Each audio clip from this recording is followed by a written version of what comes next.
Sorry, that last video got cut off. But I was talking about how the karmic aspect of our relationship was um, that I was supposed to show him what unconditional love looks like. Now, he didn't recognize it. And part of that showing him was for me because in the past I have not been able to give unconditional love because I didn't have it for myself, and I didn't feel complete in myself. I was codependent, and so I could only love someone. I only had enough energy to give love to someone who could love me back. Um, so in my marriage, I was married for 9 years, and I was able to give unconditional love to him.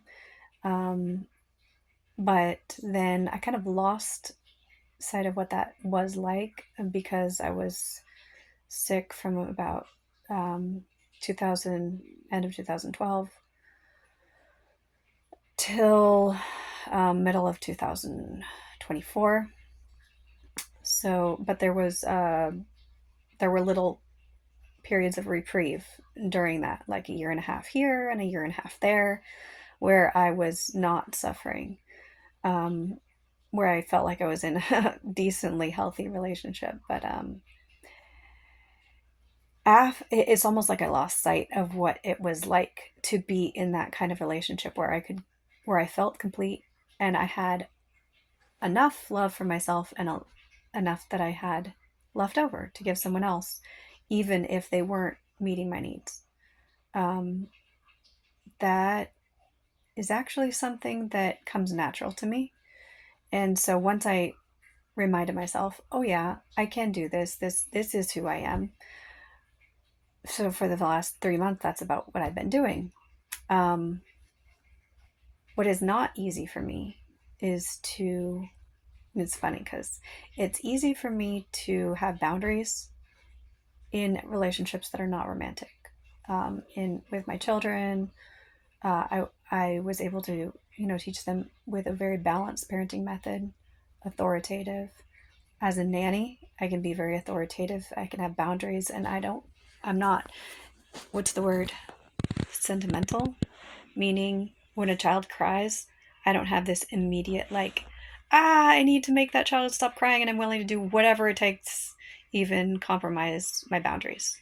Um, I can detach from the emotional reaction of crying, um, and that helps me to be a better parent.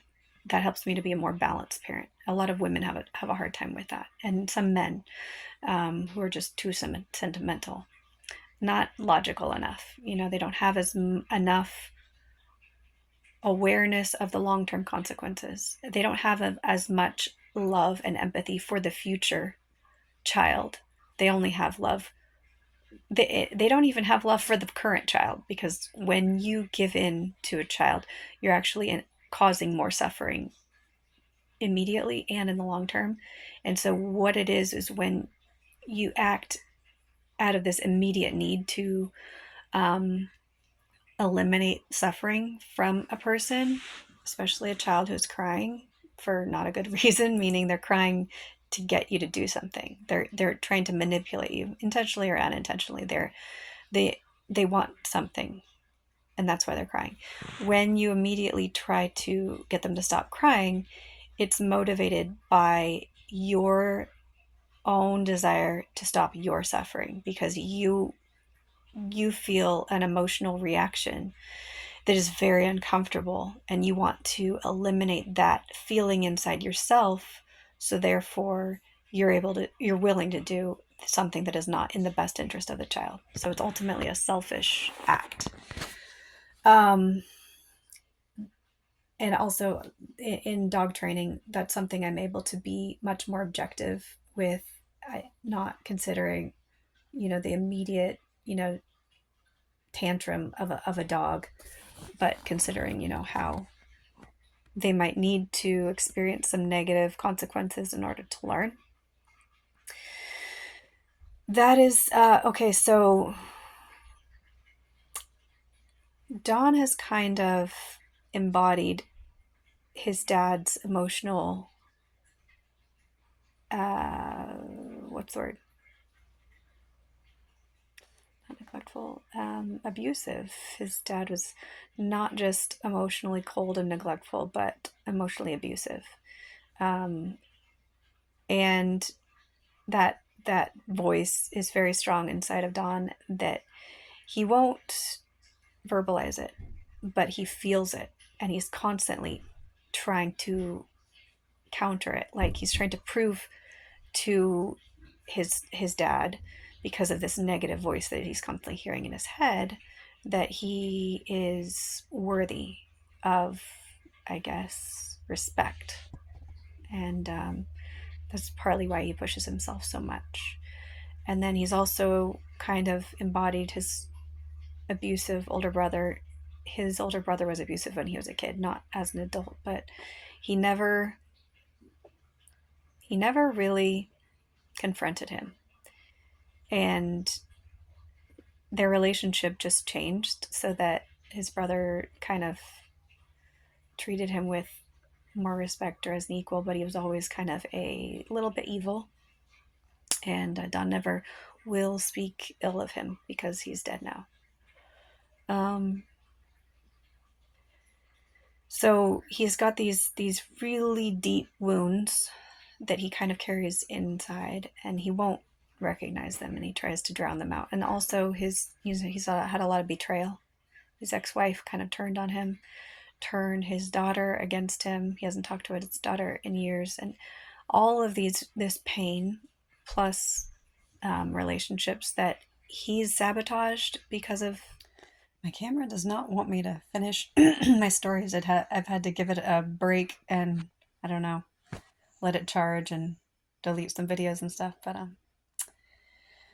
I was saying, just talking about the pain that Don has inside, that he tries to drown with alcohol, but also, how in the video that I have on my past life trauma, I talk about how I believe that when we died with trauma, we reincarnate with that same trauma, with the life plan to address it in that life. Each lifetime we're addressing something major, or if not one, more than one. I'm not sure. Like I've not really looked at my life objectively and been like, how many things have I really addressed in this life, to kind of create a hypothesis about that. I should do that.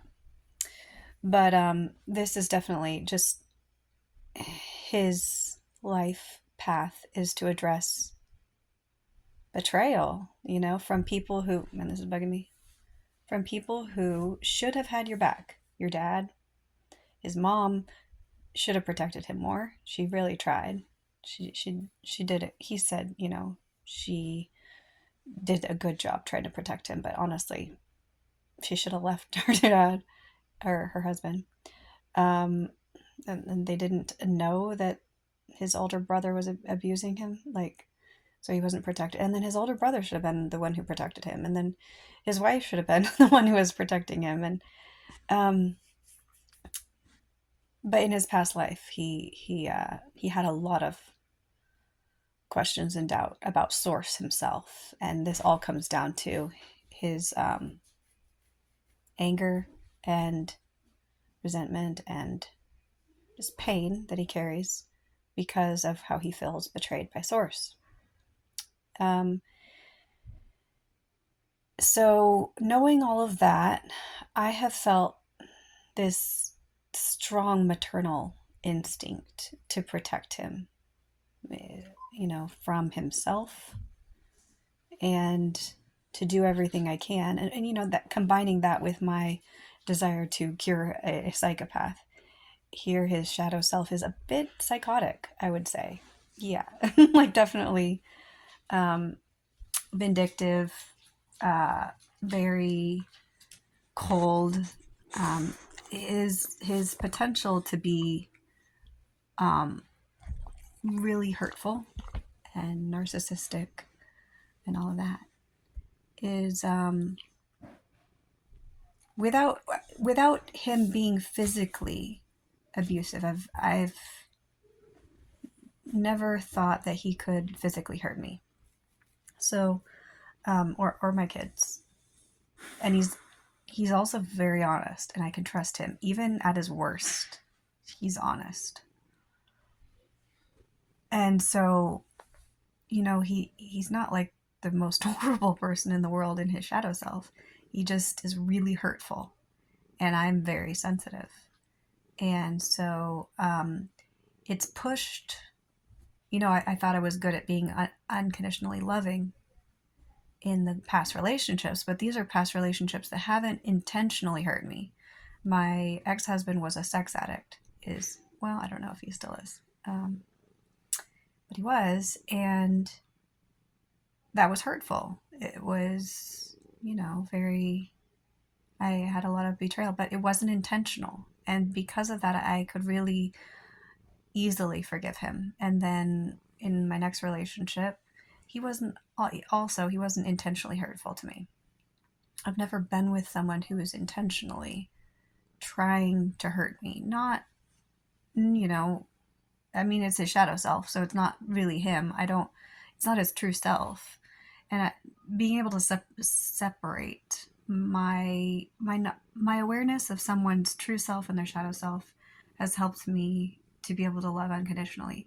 But that's the karma, in this relationship is, I think, in a past life, I did not love unconditionally, and I needed to learn that lesson in this life. And I partially learned it because I came in with somewhat of an ability to love unconditionally, but I needed that to be kind of pushed to the utmost because ultimately I have some fear. I had some fear, I believe, left over from prior life from conflict with, I think, the arachnids, if those are indeed an alien species. Um, and that's where a lot of my all of my fear of spiders came from. And so being able to love someone who's hurting you, that is my life, one of my life goals.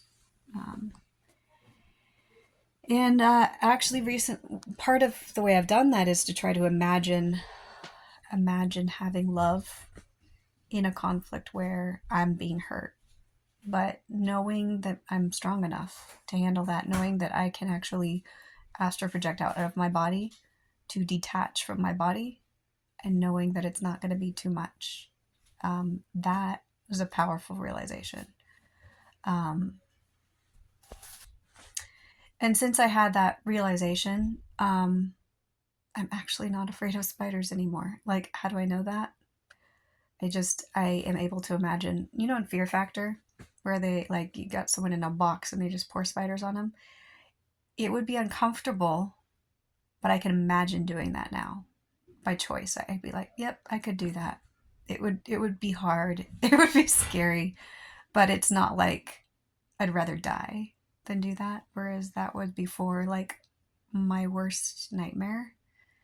Even just having, like, Don told a story about he took a shower someplace where it was dark, and he felt these, like, tingles and stuff, like, felt like spiders, but it's just my imagination, how your imagination can get the best of you in the dark. Anyway, somehow that he did see the light come on, and the shower was full of spiders, and, like, that story horrified me so much. I was just like, I would have nightmares for the rest of my life. I thought if something like that happened to me, like a spider drops on me, and I'm just like, I jump out of my skin. And it's so dumb because, like, and I know it's irrational. I know that. And I've been bitten by a poisonous spider in my sleep, and it's like, like, I've been through the worst. So anyway, so yeah, I've kind of overcome that to a great degree. So I needed to prove to myself that I could be with someone and love them unconditionally, even though they were hurting me. But I proved that, and I don't. And my sacrifice of putting up with that to show him unconditional love has not helped him at all. In fact, it's caused him to accrue karma. Hold on. So when when someone who is full of light and love is being harmed by someone who is inspired by evil, they are accruing karma. And the more they do that, the more they will have to suffer to clear that karma, either in this life or the next. And I believe it is his destiny to clear his karma in this lifetime. So the more I stay and allow him to mistreat me, I've noticed I'm a bit slow to catch on to patterns, I think. But I do study the patterns. And these cycles are very complex. There's a lot of intricacies to what happens. Sometimes he's really progressing a lot. And I'm like, every single time he cycles and he comes back around, first of all, this month, his cycles are a lot shorter than they used to be. It's like he's cycling rapidly, much faster. And he's not cycling as severely. It used to be the weeks cycles. And so I wouldn't, we'd like break up basically. And then because I couldn't handle his emotional abuse and manipulation, attempts to control me and gaslight me. I couldn't handle it. And so I would break up with him, but that was when I was still codependent and I had severe depression. And that was definitely making me worse. So I got to rock bottom and then recovered from my depression, had a complete breakthrough, had a spiritual awakening. And then I was able to actually be a source of stability for him rather than a source of instability, because I was causing him to cycle in a way because of my intensity, my intense need, because I had an insecure attachment style, and he has what's the word? It's where it goes from one extreme to another. Anyway, he goes from being very insecure to being very avoidant. And that is the most confusing attachment style to track, because you're like, okay, he's super needy. And when he was super needy, it felt like heroin to me, because someone who is insecure, codependent, finding someone who's also codependent feels like they're finally needing you like you need someone. And that's really intensely addictive. But then, to swing to avoidant and be completely detached and cold is extremely disorienting. To someone like me, I'm very sensitive. Hold on. Sorry, I keep having to pause because there's noise. Anyway, so yeah, very, very traumatic relationship, but I needed that to kind of push my limits of suffering and to break me free from codependency. Whereas, like, okay, if I can't be okay in myself, then I certainly can't be. And this is something I knew. You can't have two mentally ill people in a relationship. Like, someone has to be the healthy one. Someone has to heal. And thankfully it was me, It's not like I'm out of the woods, not by a long shot. I still have mood swings and I'm still recovering physically, mentally, but emotionally, I'm a lot more stable. I know what's going on. I'm able to pull myself out of, if I get into a depression, I know what to do to address it in a fairly short period of time. Like, I was depressed this weekend for about 2 days, but I knew what to do. I'm like, oh, okay, I've experienced that before. This is what I did in the past. And I'm talking about biohacking as well as spiritual exercises. Spiritual exercises, I'm making a bold claim, do nothing if your mind is so inflamed and your biology is so off. You need to do biohacking as well. And that's part of my gift, is understanding the role of that missing ingredient that a lot of people don't understand when they find such success in spiritual exercises that because they haven't needed biohacking, they think, oh, other people just aren't doing it right. And reality is that other people are just too sick to be able to do it right. Anyway, so sorry, I lose my train of thought. Hold on a sec.